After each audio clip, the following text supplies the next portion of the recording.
Greetings, folks. Shane McNamee here from Perspecta, Chief Medical Information Officer here at Perspecta. Also, I'm honored to serve as the CHIO for this BPM Plus Health community. Joined here today by my Chief Technology Officer, Bo Dagnall. Bo, you out there with me?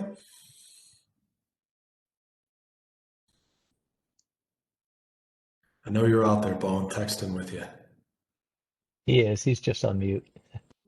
I'm here. I'm here. Thank you. Sorry. Great. So again, Bo's our Chief Technology Officer. I'm the Chief Medical Officer here. We are looking excited here to show off our work around Warfighter Brain Health and bringing out a VA DoD clinical practice guideline for traumatic brain injury. I believe, can someone confirm that you can see my slide deck? Confirmed. Yep. Cool. All right. So we're here today to talk about our SLAM Plus prototype. SLAM stands for Sports Laboratory as a Model. This was specifically brought forward and built out with the VHA, the Department of Veterans Affairs leader for traumatic brain injury in the VA again, Dr. Sefu, to try to make the clinical practice guidelines for the traumatic brain injury live. I'm particularly excited about this because this was the first problem that I ran into that needed many years ago a process orchestration infrastructure behind it. And it's also the first time that this doctor without any technical training actually built and deployed BPM Plus and DMMN models that sit in behind the work that you're going to see here today. So what you'll see here is a workflow training prototype. This specifically is meant to be able to support the acceleration of clinical practice guidelines into clinical care through an enriched media-heavy training prototype. The same back end of this we anticipate in a future state may be able to be used alongside electronic health records, smart on FHIR applications and other ways as well to deploy directly into clinical workflows. It's interesting because as we dove in initially with the product team, you got it, man.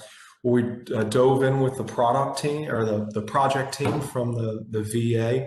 They wanted to bring forward a very process-related a chunk of information, specifically how do we rapidly accelerate individuals who've had a concussion or a mild traumatic brain injury back into activity. Activity can be considered return to sports, return to duty, return to battle, return to work, and you name it. Bo, you want to tell us how we look at automating clinical practice guidelines using our HealthConcourse platform? Yeah, first let me say that it's not too dissimilar from what Denis just showed on the prior model. We also follow the patterns of a conceptual model to a logical model to a physical model. And then we automate the execution of the physical model as software, which is what this diagram shows here. So for this particular initiative, there was a 4-step process to ultimately getting from research all the way into the hands of clinicians using the outcomes and findings from that research to automate these clinical practice guidelines. So the top 4 chevrons indicates the 4 steps that this broader initiative around a research study for traumatic brain injury all the way through to automation was trying to accomplish. The 4th and final step is what we've highlighted. This is where after you've done the research and you sort of have some new findings, some new discoveries about what correlates with traumatic brain injury or what is seen to be effective for treating it or preventing it or whatever the case may be, you can then encode that as knowledge into a clinical practice guideline through BPM Plus for health standards, and then ultimately run that as software, very similar into the way that Denis had showed in his prior presentation. And the way that we do that is that we have a platform, sort of the diagram on the bottom, called HealthConcourse, that we call it systems of insight. Its job is to take data in from the left, systems of record, and provide findings and outcomes on the right, systems of engagement. And part of what we do along that process is to automate clinical practice guidelines and to automate the use of data and the use of clinical decision support through that model and make it more intuitive and sort of automated and useful for the end users on the other side. So that's what we're going to show you here today. The way in which we do that is shown by this diagram. So here is the model for TBI, traumatic brain injury, shown as a BPM plus syntax. And you'll see we have the ability to recognize sort of the start and end node, so we can initiate and automate the execution of these models based on inputs through a user interface and automating that through the model HealthConcourse on the back end. And then more specifically, we can recognize what data is needed along the journey. And you can recognize there's different data inputs and outputs at different steps. And so it's contextually aware, keeping track of who needs data when and for what purpose. And rather than having the clinician go and find that data or enter that data or ask the patient some questions, if we already know that information in the patient's chart because the data has been flowing through our platform, we can recognize that and then deliver that data automatically behind the scenes. We do that by binding that the same way that Denis described to FHIR objects. We've got data that's in FHIR. The model is asking for data that can be rendered, that can be, the question can be posed in a FHIR question, and then we can bind those two together, which is what we're doing. And it works for both inputs and outputs. So most of this is showing you data being shown into the model, but the outputs of the model themselves on the far right can also be stored as new FHIR objects and put back into the patient's chart. Next slide, please. I think that's it for our slides, Bo. All right, I'm going to go ahead and show a live demo then. Thank you.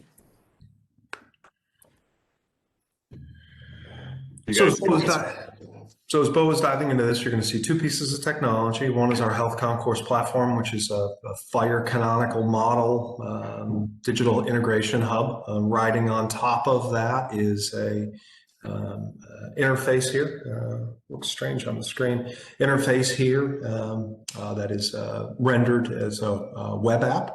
This is our SLAM Plus demo or prototype that we built to accelerate return to activity. I want to go ahead and hit the background here really quick, Bo. Seems to be moving slowly. It's fast on my end. It must be a screen share, a WebEx problem. Okay, it's frozen on my screen. Is it frozen for others or just on mine? Pretty much Kenny out there? Frozen. Yeah, it's kind of frozen on a cover splash screen. Let me stop share and restart sharing and see if that jogs anything loose.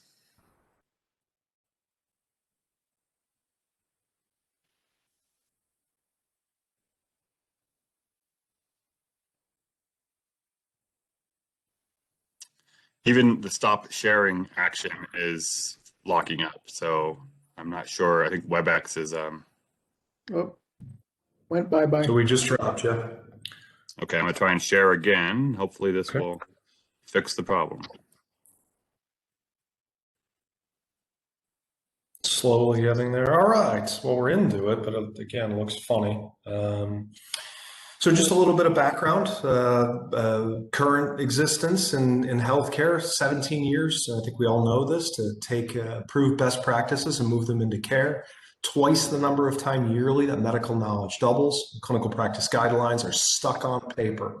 We envision a future in which BPM plus health models can orchestrate care over time and across boundaries, specifically through EHR and training tools in order to enable the learning health system.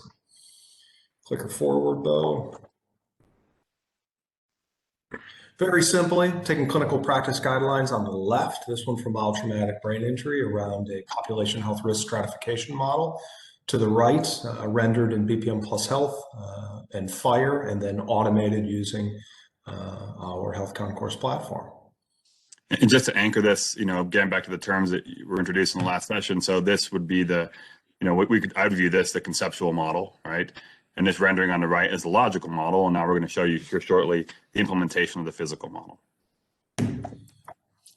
So in the physical model, in our case, can be rendered in different ways. And so this little software package that is the implementation of that physical model, this CPG model highlighted in yellow, is automated within the HealthConcourse platform, where we are supplying the data that we've been able to pull out of the EMRs. Right? So that's the first thing that happens. We're getting all this EMR data, and now we've got this model that's asking for data. So we're having a communication back and forth between the model and the underlying health records.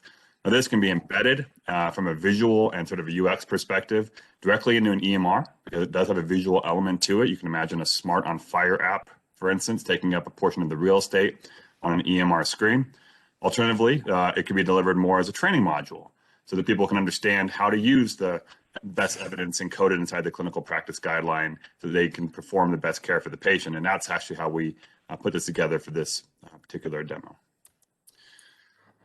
So let's go ahead and jump into it. So how it works, we've got 3 different patients that are queued up and connected into the back end. We're going to take Jolene. Jolene recently had a mild traumatic brain injury in a NCAA basketball game. She is at high risk for a poor recovery given her past.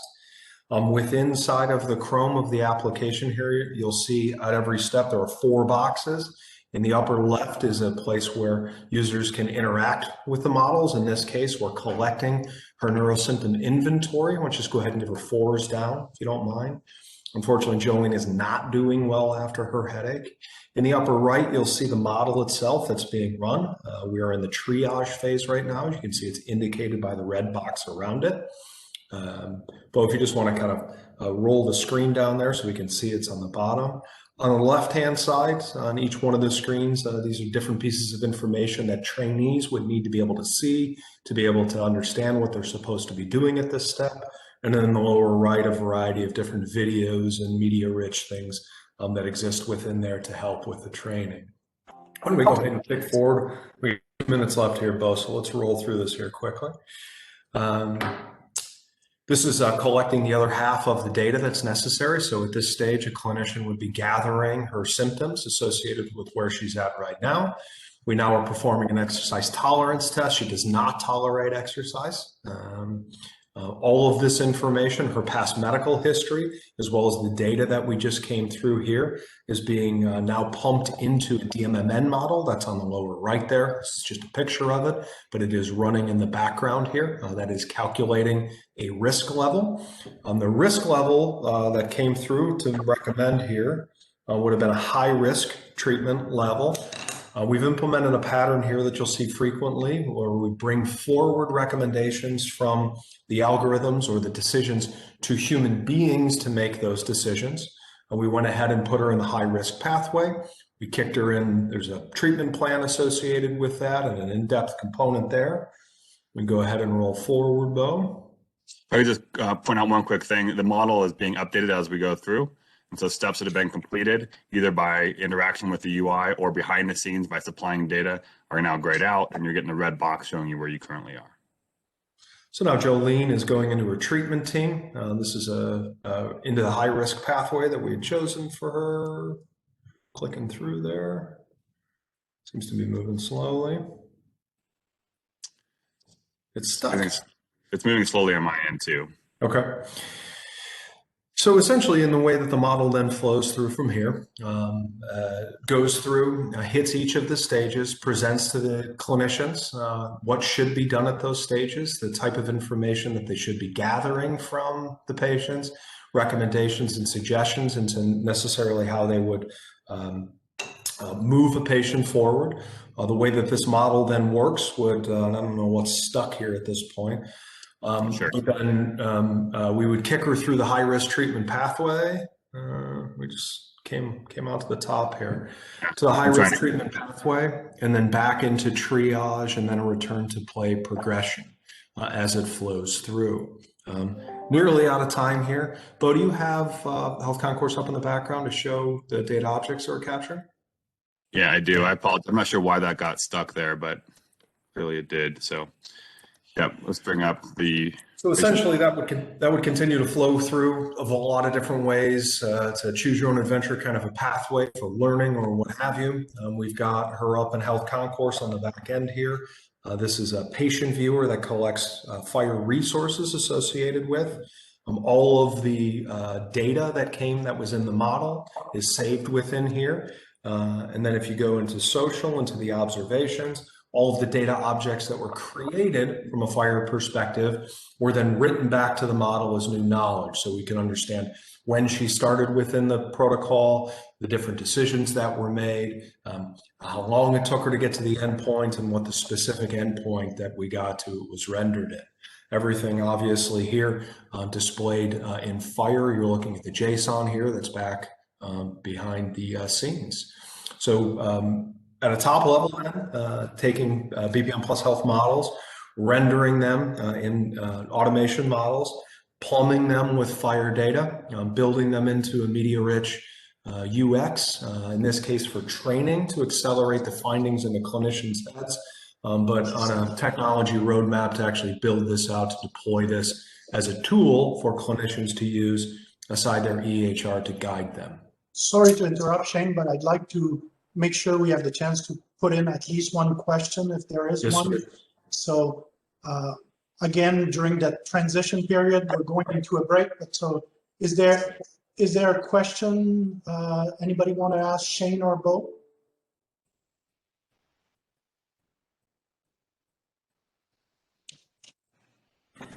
Anybody's got a question? I have one. What was the tooling made mostly for training purposes? The way you presented it with the four area seemed like it was more as a training aid. Was that the main goal, or that was a secondary goal?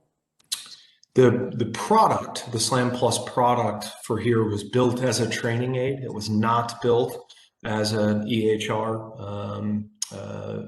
workflow tool or live clinical tool.